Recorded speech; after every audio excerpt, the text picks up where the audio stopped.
Kidney infection, অজান্তেই বাড়ছে kidney সংক্রমণ। এই উপসর্গগুলি দেখে সতর্ক হন, না হলেই বিপদ। নমস্কার বন্ধুরা, মির্জানি দৈবিক চ্যানেলের আরেকটি নতুন ভিডিওতে আপনাদের সবাইকে ওয়েলকাম। আজকে আমরা এই ভিডিওতে আলোচনা করব কিডনি ইনফেকশন বা কিডনি সংক্রমণ নিয়ে। তাই এই ভিডিওটি প্রথম থেকে শেষ পর্যন্ত দেখতে থাকুন। মানুষের শরীরে সবচেয়ে গুরুত্বপূর্ণ অঙ্গ হলো কিডনি। আমাদের শরীর থেকে বর্জ্য পদার্থ বের করে শরীরকে সুস্থ রাখতে সাহায্য করে এই কিডনি। এদিকে রোজকার অনিয়ন্ত্রিত জীবনযাপনের ফলে কিডনি সমস্যায় ভুগতে হয়। কিডনি সংক্রমণ আর প্রস্রাবের সংক্রমণ কিন্তু এক বিষয় নয়। ইউরিন ইনফেকশনে ভোগেন অনেকেই, বিশেষ করে যে মহিলাদের ডায়াবেটিস রয়েছে, প্রোস্টেট ও কিডনিতে পাথর রয়েছে, এমন রোগীদের বারে বারে সংক্রমণ হওয়ার আশঙ্কা থাকে। মূত্রনালী বা বড়জোর মূত্রথলি সংক্রমিত হয় এই সমস্যায়।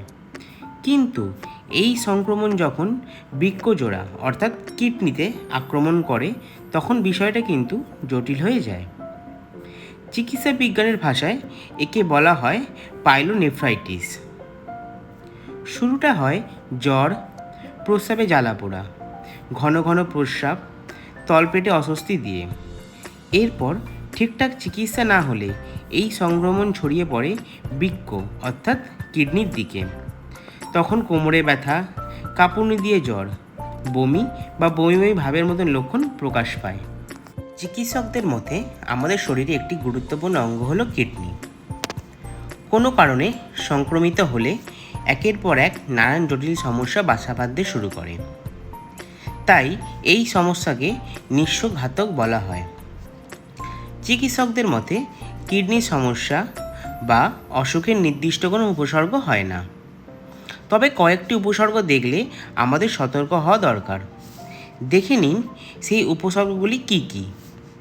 মুখ বা চোখের কোলে যদি হঠাৎ ফুলতে শুরু করে, তখন অবশ্যই সতর্ক হওয়া জরুরি। বারবার প্রস্রাবের বেগ অনুভব করলে আগে থেকে সাবধান হওয়া দরকার।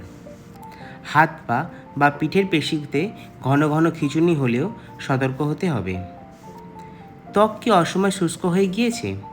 সতর্ক হন আজ থেকেই। পায়ের গোড়ালি বা পায়ের পাতা হঠাৎ ফুলে গেলে এই সমস্যা হতে পারে। এবার আমরা আলোচনা করব কিডনি সংক্রমণের কারা বেশি আক্রান্ত হন। সম্প্রতি প্রকাশিত এক সমীক্ষায় দেখা গিয়েছে, ভারতে পুরুষের তুলনায় মহিলারাই বেশি ভোগেন কিডনি অসুখে। ভারতে কিডনি রোগে নারী পুরুষ আক্রান্ত হলেও ছেলেদের তুলনায় মেয়েরা ভোগেন বেশি। সমীক্ষা থেকে আরও জানা গিয়েছে, কিডনির অস্বাভাবিকতার সমস্যায় মহিলাদের আক্রান্তের হার 11.36%। অন্যদিকে পুরুষদের মধ্যে কিডনির অস্বাভাবিকতার সমস্যা দেখা যায় 9.48%। এবার আমরা আলোচনা করব কিভাবে কিডনি সমস্যা থেকে দূরে থাকা যায়।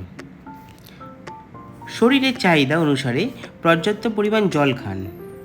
বিশেষজ্ঞরা বলেন, সাধারণত কোনো সুস্থ মানুষের রোজ 3 থেকে 4 লিটার জলের প্রয়োজন হয়। আপনি কতটা জল খাবেন তা জানতে চিকিৎসকের পরামর্শ নিতে হবে। দ্বিতীয়ত, প্রস্রাবে বেগ চেপে রাখবেন না। সাধারণত রাস্তাঘাটে বা অনেক সময় কাজের চাপে অনেকেই বেগ চেপে রাখেন। এই অভ্যাস দিনের পর দিন ঘটালে বিপদ বাড়ায়। সুগার নিয়ন্ত্রণে না থাকলে সরাসরি কিডনিতে ক্ষতি হতে পারে।